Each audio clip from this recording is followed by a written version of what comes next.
member of the President's Advisory Council on Faith-Based and Neighborhood Partnerships, is joining the long list of radicals now serving in the Obama administration. His name is Harry Knox. He was appointed by the President this past March, and he has some very curious theological views. Take a look.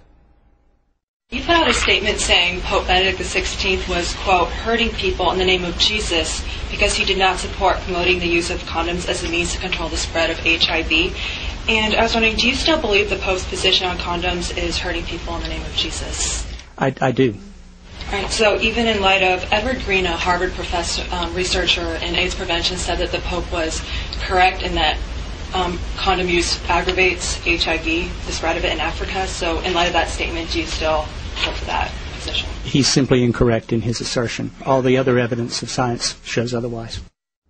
Many Catholics, understandably, are outraged by Knox's comments, in particular his assertion that you just heard that the Pope is, quote, hurting people in the name of Jesus. Well, a coalition of Catholic leaders have signed an open letter to the President demanding he fire Knox.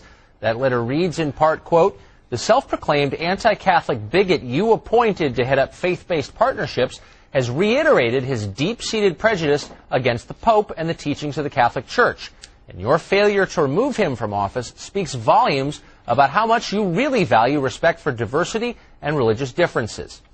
Joining me now with reaction are the founder and president of the Media Research Center, Brent Bizzell, and founder of American Papist blog, Thomas Peters. They both signed the letter to the President. Thanks very much for joining us. Mr. Peters, hurting people in the name of Jesus. I wonder which organization has fed more poor people, the Catholic Church or the gay rights movement? I mean, give us some perspective on this comment here.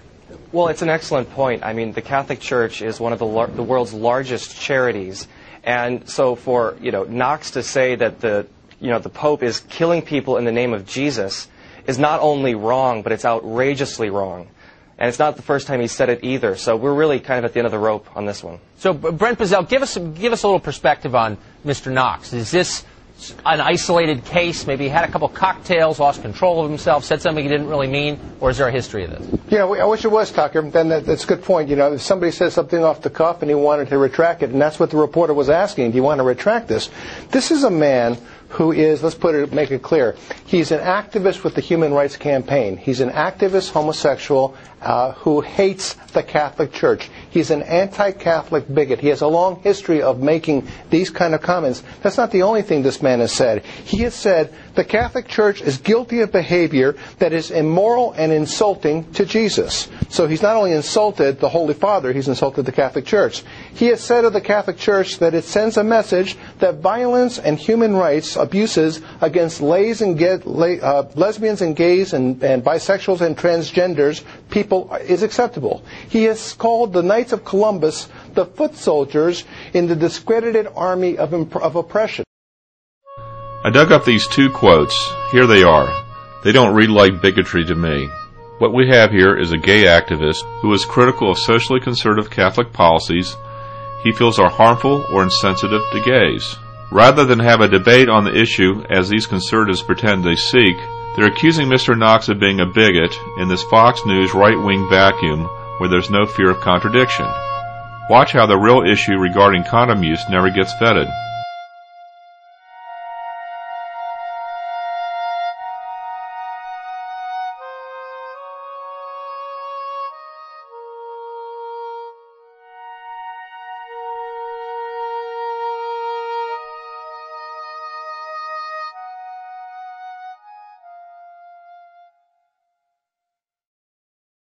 This man is an anti-Catholic bigot. What in the world is he doing sitting at the advisory council of a faith-based initiative on neighborhood partnerships? Well, that's a great question. Thomas Peters, maybe you can answer that question. This doesn't really add up. I mean, here you have a president whose whole reason for being is uniting America, seeking out our commonalities, bringing us together, not dividing us. Has he really appointed this guy to a panel? Well, Tucker, you make the exact point that I would make here. If you look at the mission of the Faith-Based Council, it's supposed to bring people of different faiths together for community service. Well, I can tell you, if you walk into, a Bible study and you point to someone and say, your leader is killing people in the name of Jesus, that's the worst thing in the world to do if you're trying to actually bring people together. And so this is a situation where, in this case, Obama should lead by example and kick people out of his administration who are engaging in exactly the sort of divisive, wrong language that he condemns other people for. Well, so I think wonder, this is an easy case. Why not bring in the... Tucker, why not bring in the KKK too? They hate Catholics too. I mean, this man is an anti-Catholic bigot. Tell the president you don't have anti-Catholic, anti-Christian bigots on these councils. Take this man off. But you both know that people get away with this. I mean, if you got up and attacked a Jewish leader or a Hindu leader, maybe even the leader of the Episcopal Church, of which I'm a member, you couldn't do that. I mean, people would say that's unacceptable. That violates the spirit of ecumenical discourse. You're a bigot. You go after the Pope. Right. Yeah, that's cool. We're all right with that. I mean, I've been blogging for 5 years on Catholic news, and I think one of the sad things that I've come to realize is that the last acceptable prejudice is anti-Catholicism. You're absolutely right, Tucker. If he had said something about this, for another religious leader, you would have seen this everywhere. But unfortunately, it seems the Obama administration just doesn't really care if they offend Catholics. Which groups, gays or Catholics, really face more bigotry and prejudice in America? Are there more organizations that discriminate in hiring, benefits, and firing of Catholics or gays? Are there laws in America discriminating against Catholics? How about gays? Before you answer, think of the raging controversy over don't ask, don't tell in the military as a prime example. Catholics are not only accepted in the military, they are part of a specialized chaplain designator.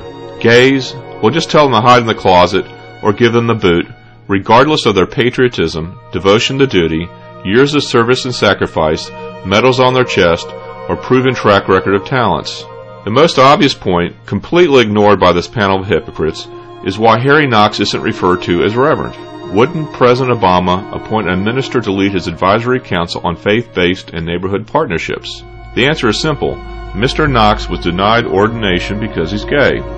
So two can play this game of who's the greater victim of bigotry, but that's only deflection from the real issue, which gets little attention amid all of Fox News' demagoguery. Is condom use effective in fighting AIDS? More on that later.